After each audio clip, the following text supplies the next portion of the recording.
Welcome to the Colleges Wales Teach Pod podcast series. Supported by Welsh Government, these 10-minute sessions offer further education lecturers and work-based learning practitioners practical learning and teaching tips. With contributions from colleges from across Wales, the series offers professional learning opportunities for staff in the FE sector to hear about examples of best practice. There are 4 key themes: resilience, digital, differentiation and A-level pedagogy. For further information, please visit colleges.wales. Hello and welcome. My name is Paul Davis and I am a lecturer of Public and Uniform Protected Services and a Digital Capabilities Champion at Coleg Cymraeg. I will be your host for this podcast today. The topic of the discussion is effective and innovative use of the chat pane in Microsoft Teams meeting that we use for our lessons with learners at the college. This podcast is designed to give you some practical ideas on how the chat function in Microsoft Teams can be used effectively in order to engage and support learners and assist with assessments. And some parts of these ideas can potentially be adapted and used on other platforms. Our contributor today is my friend and colleague Jane Edwards. So I'd like to say hello to Jane, and it would be really great if you could introduce yourself. Hi there, Paul. Well, it's great to be here today and to be part of this podcast. I'm a lecturer of Uniformed and Protective Public Services at Cymraeg, and I am also a teaching and learning coach. Thank you, Jane. So the format of the podcast is a question and answer session. So I'll kick us off with our first question, which is, what is the resource and its purpose? Thanks, Paul. Well, today I'm going to talk to you about how I use chat in Microsoft Teams in a session with students. So if we rewind to last year, when we were all forced into a very new and unique way of teaching and learning, for us at Cymraeg, it was teaching using Microsoft Teams. Very quickly, it became clear that engaging the learners and getting them to interact within sessions was more challenging whilst teaching online. So we began to explore simple but functional ways of improving this issue. From the start, we recognised that chat was a fantastic tool to engage, share and interact with our learners.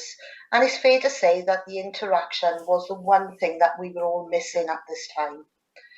It is important, though, to highlight that not all learners are comfortable with speaking online. Also, not all learners have access to a microphone, and some may even be working in a shared environment, for example, using the kitchen table with other siblings of varying ages with parents close by. This was a huge barrier to learning and interaction for some learners.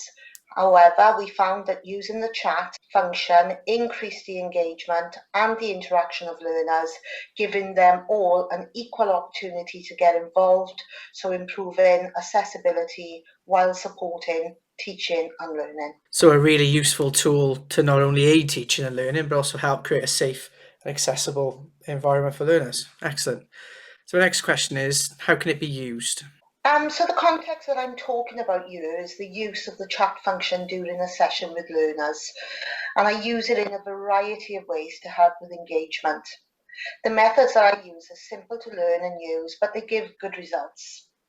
The first method that I want to talk about is using chat to set the scene for a session. This can be done prior to the session with instructions, a comment, image or a quote in the meeting invite. This helps to get the learners into a learning mode. I use chat to set rules or boundaries for tasks in a written format.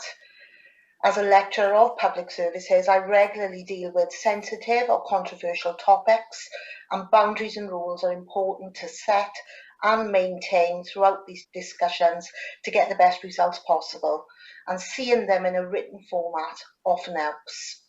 My second method is using chat to start discussions and to encourage independent learning. This can be achieved by simply dropping YouTube clips, articles or web pages into chat for learners to explore and to promote discussion. The visual element helps with understanding and engagement, especially when you're teaching without delivery resources. A further benefit of using chat is the sharing of online resources.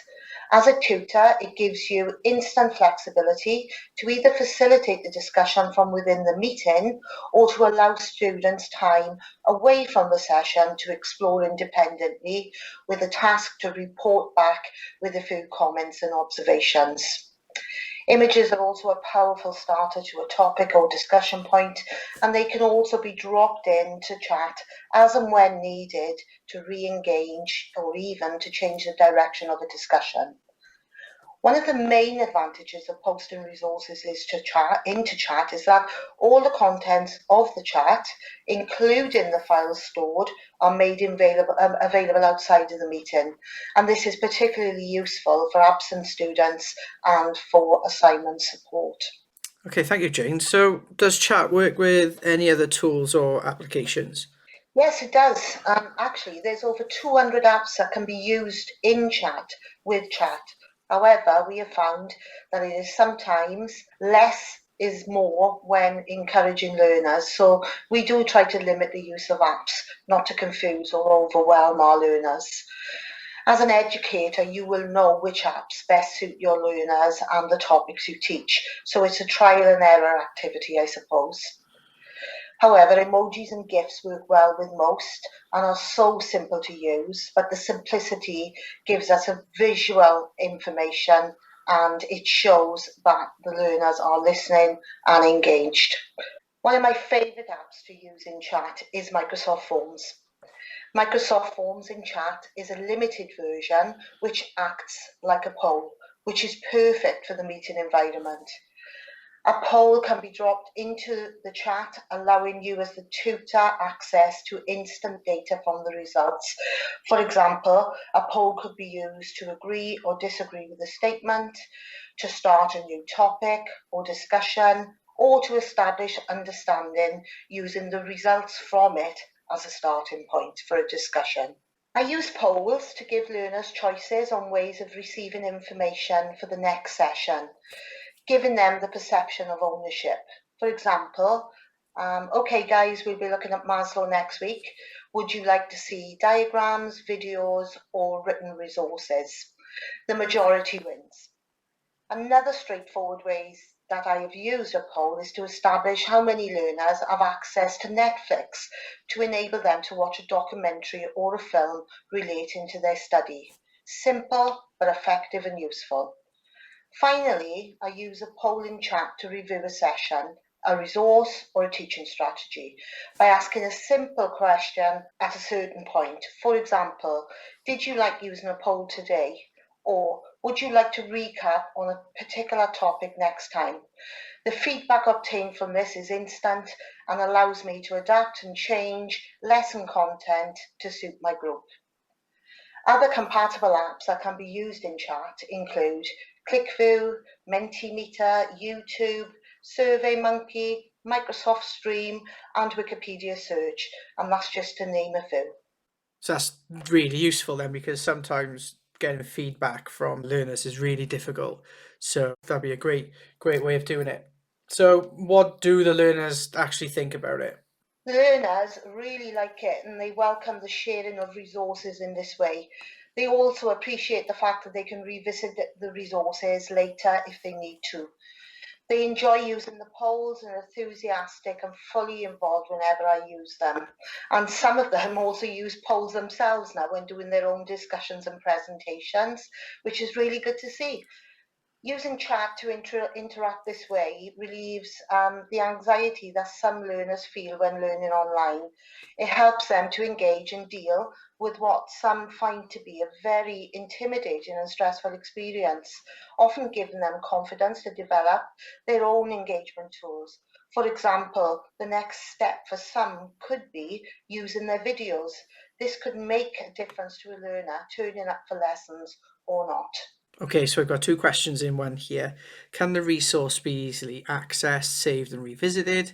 And does the resource benefit all learners? Absolutely. Chat and all the apps I have mentioned can be accessed on all devices, including a laptop, tablet, and phone. And yes, Paul, even the shyest, least confident of learners can engage with chat, even if they just use emojis or GIFs, meaning access for all. It's win-win. So my final question is, what top tip can you offer those new to the resource? Easy. Keep it simple. This helps you and the learners, and remember the saying, sometimes less is more. This brings us to the end of our podcast. I'd like to thank Jane for her time and insight into using this resource. Thank you, Paul. I enjoyed sharing my experiences. And thank you all for listening. With contributions from FE professionals from across Wales, the Colleges Wales Teach Pod podcast series offers a series of short teaching and learning tips, which you can put into practice straight away. The range of podcasts is broad, with sessions covering the themes of resilience, digital, differentiation, and A-level pedagogy. Find out more today.